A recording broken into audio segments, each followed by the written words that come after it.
For some people, getting laid makes them feel sad afterwards.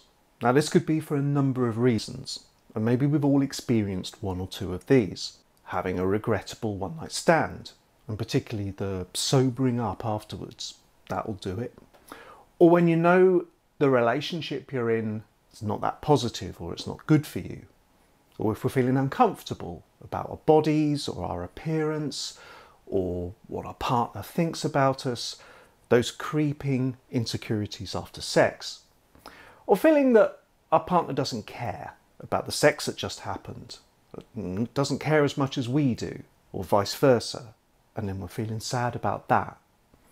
And maybe anticlimax. Sex was too quick, or it went on too long.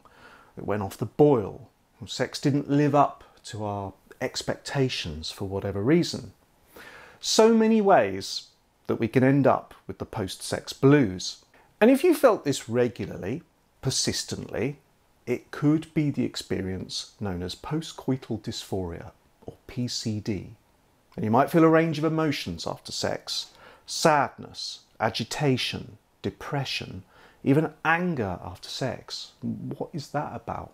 Now, studies of postcoital dysphoria have tended to focus on women, but a 2018 study looked into the prevalence amongst guys. According to the study, of 1,200 male participants, 41% had experienced PCD in their lifetime.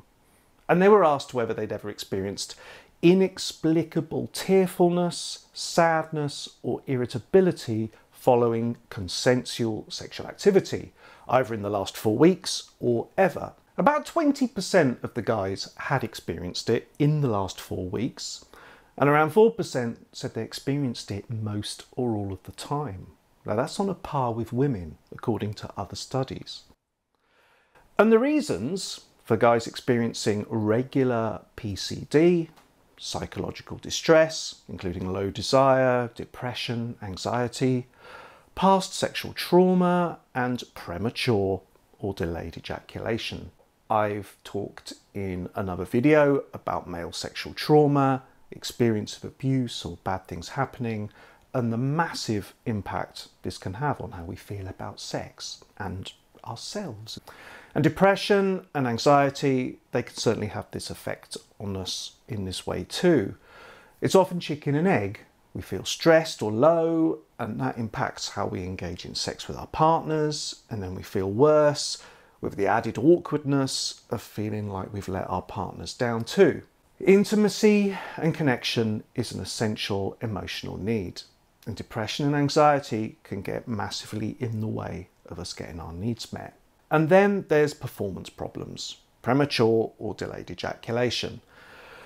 And I often hear this from guys. When sex is a struggle, stopping, starting, trying to cool down, trying to maintain an erection, coming too soon, feeling the pressure to give orgasms, well, all of this can leave men and their partners feeling distinctly disillusioned after sex.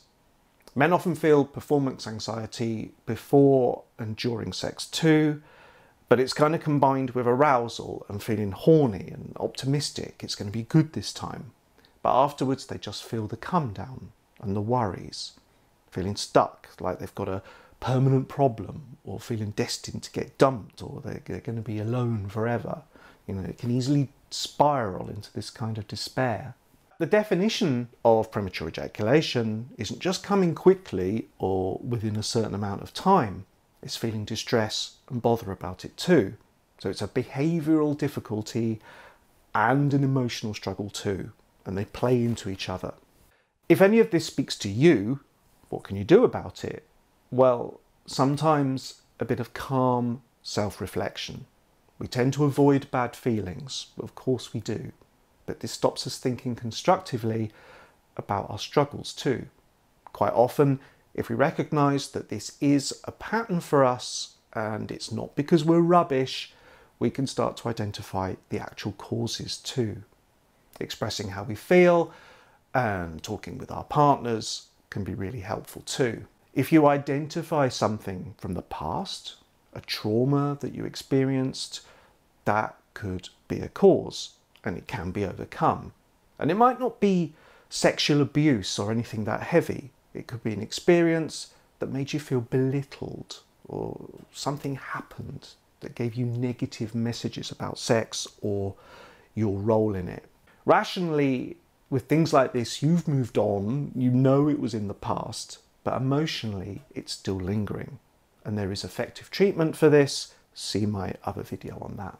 Similarly, for anxiety or depression, low self-esteem, this could be for a number of reasons, and they're often unrelated to sex or our relationships, but they bleed into these parts of our lives.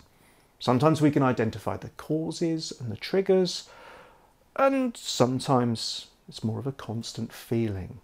But either way, therapy can help, and self-help is absolutely an option too. Working on our mood can get us off that circuit of feeling bad, having bad sex, then feeling worse, then worrying about the next time, and then feeling bad again, etc. It gets us off that loop. And if you struggle with the mechanics of sex, you naturally come quickly, or it's really difficult to reach ejaculation, this can be tackled too. I advocate talking with your partner about this too, and there are plenty of ways you could work on this, whether you do talk to your partner or you don't. See my other videos and resources on that for starters. One of the authors of the 2018 study makes the observation that couples who engage in talking, kissing, and cuddling following sexual activity report greater sexual and relationship satisfaction, demonstrating that the resolution phase after sex is important for bonding and intimacy. And that's absolutely true. And it's not something to be faked by either partner. You know, putting on a positive face after sex, it's not sustainable, and the low feelings will fester. Talking, recognizing that we're not alone in this, and identifying practical next steps is the way to get that bonding and that connection back. And so feeling so much better about ourselves in the process. Thank you for watching.